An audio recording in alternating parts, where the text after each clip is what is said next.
Aliyah, in what ways do you feel like this team has grown since the early weeks of the season? What ways have you improved?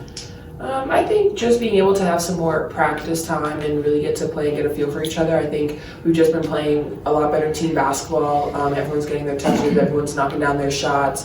And so I think it's just been really great. And also I think our defensive intensity has been a focus for us, and we're able to use that to spark our offense.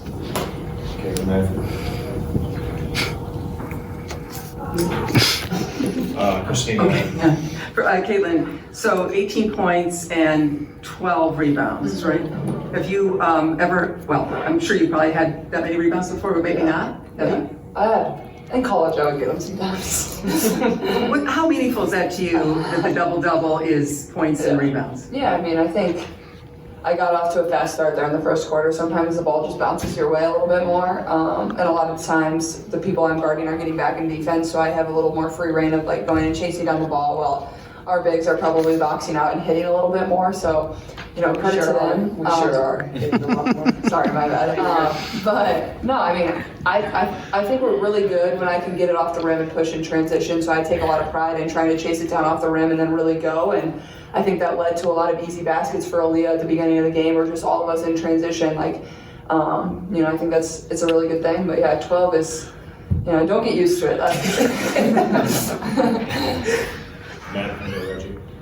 Yeah, for any of you, that's 3 close wins in front of, you know, 3 good home crowds. I guess how much energy or juice does it give you to have all those thousands of fans when crunch time comes?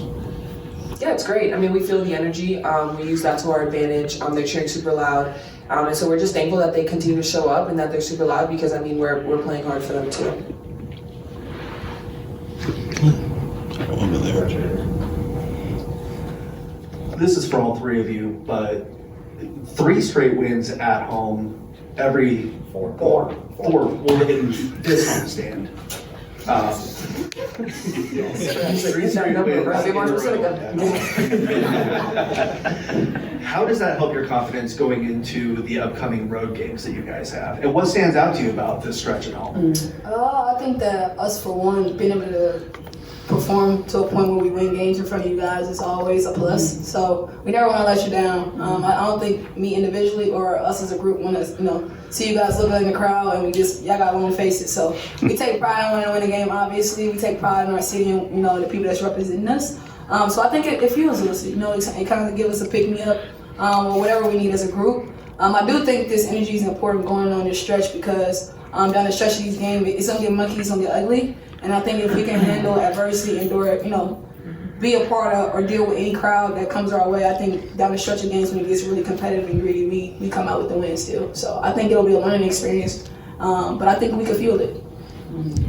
Yeah, I would agree. I think, you know, these were important games, and I'm proud of us. I felt like we took it one game at a time. We never looked too far ahead, and I think that's the same thing with this next stretch of five straight road games. You just got to go one game at a time, and the next 2 are versus teams that we played in the last week. So they're certainly going to want some revenge, but also, you know, I feel like the confidence that we've been able to build from the last 3 games is, you know, continue to take a step forward and learn each game. And, you know, if we do happen to lose one, how are we going to respond? I think that's been a big thing for us too. Last game we lost, we found a way to respond and, you know, string off 3 straight wins. So I think we've gotten a lot better over the course of these last 3 games, and it's just continuing to build on that. Go Jacob and Sarah. Aliyah, during this homestand, it seems like you and Caitlin have found a lot of chemistry in the pick and roll game.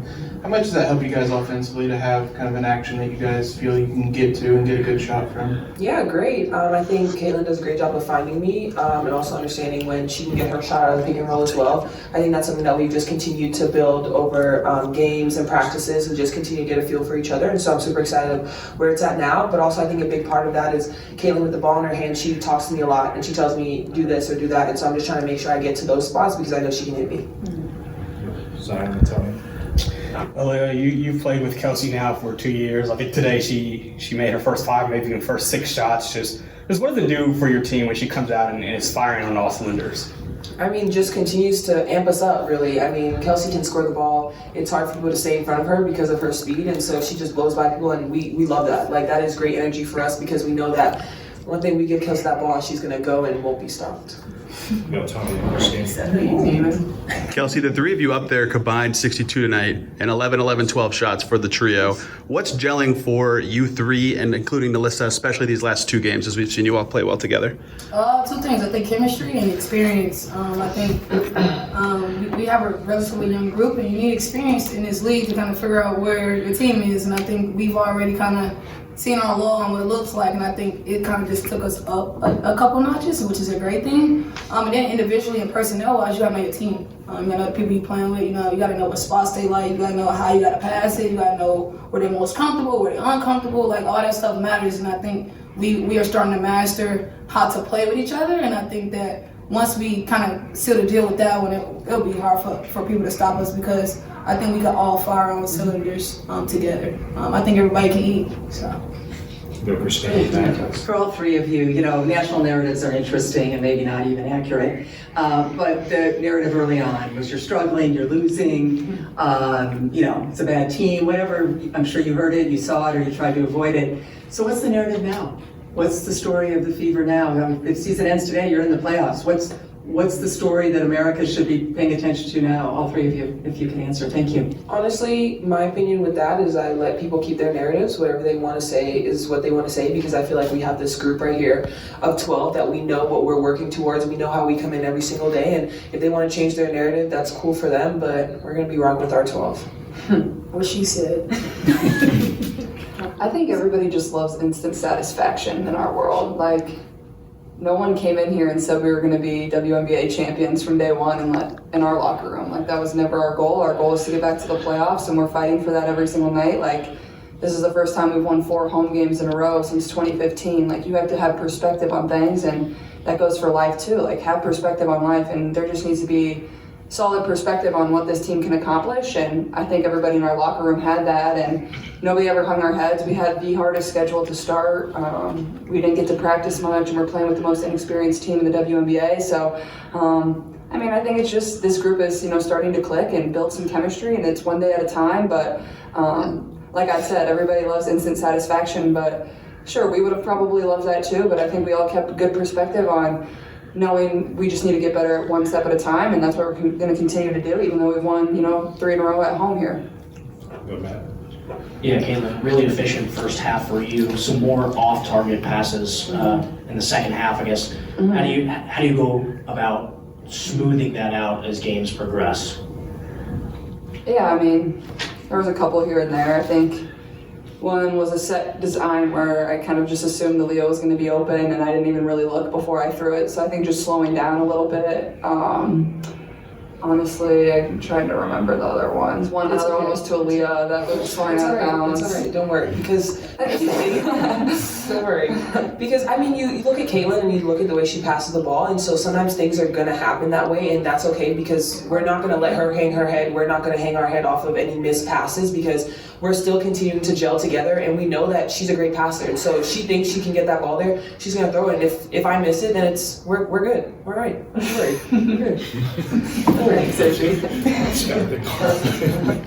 Aliyah, we haven't asked you about being named Eastern Conference Player of the Week, especially given what you went through the first couple of weeks. Thanks. Is this a little bit more fruitful, a little bit more meaningful to you? Yeah, it was nice. I'm really glad. I'm glad my teammates have just continued to put me in those positions. Thank God that I was able to be awarded that, but it's special for me. Kelsey, as a team, what are you most proud of about what's clicking, about what's rolling right now for this group? I would say that I think our attitude on keeping what don't matter out. I would say I'm most proud of our group for that. I think right now we're keeping the basketball, we're keeping the main thing, and that's the X's and O's in our group. I don't think that we're focused on what the world could be saying, and I think that's the best part for us right now. So I think that's our biggest growth for our biggest jump as a group, coaches included. Yeah, for Kelsey, obviously, last time you guys won 4 home games in a row was 2015. That was still 3 years before you as the longest tenured player got here. What's different about this year's team compared to all the others? Obviously, the changing era, or the changing I think obviously just these guys coming in, kind of changing the area for the game in general, for the women's basketball side of things. But I think collectively, us taking the time to build what the organization of what it could be. You know, Tamika Catches in that era was what it was, and I think that we're just trying to do something different and establish something different. So I think that's the biggest difference. Got the last two on Zoom. DJ, you want to start? Hey, I have two questions. Questions for all three of you. All three of you made threes in this game. I wanted to know, one, how do you feel about the spacing when all of you are shooting well from distance? And then the other question is for Caitlin. You had a three-pointer off of a down screen in the fourth quarter near clutch time, and I wanted to ask you, more comfortable on ball or off ball in those situations? I mean, I would say our spacing has definitely improved over the course of the last probably couple of weeks. Honestly, I think we kind of struggled at the beginning of the year, and then, to be honest, I think it was a bit of a broken play. We were running a set, and I kind of just ran in a circle and then kind of came off of a down screen because I knew it was supposed to come off a down screen at some point. And sometimes it works best when you fake yourself out because then it really fakes the defense out. And it worked, and I got the most open I had been all night. So honestly, like, I prefer to shoot off the dribble. I think everybody knows that. But I think my catch and shoot shooting and coming off screen shooting has definitely improved over the course of the last 2 years for sure. Maybe Kelsey, anything on spacing? Yeah, I think our spacing has definitely improved, like Caitlin said, but I think a big part of that too is that they have to chase so many people. They have to chase Kelsey, they have to chase Caitlin, and so they're more focused on them, and then sometimes they're able to just pop back and knock it down. Last one on Zoom, Mike Vopel. Yeah, Aliyah, I think you have 4 threes already this year, which is many last year. I just wondered, obviously you battle so much down low, but when you sort of decide to look for that three, and how have you worked on that to make that a part of your game? Yeah, I mean, shooting three is something I worked on in the off season, but it's also something that I continue to do in practice and just knock it down. And we do a lot of drills where we're shooting threes, and so I mean, I'm pretty confident. I don't just start out there. Obviously, I want to bang and get down low, and then sometimes when I have the opportunity, I'll just step back and take it.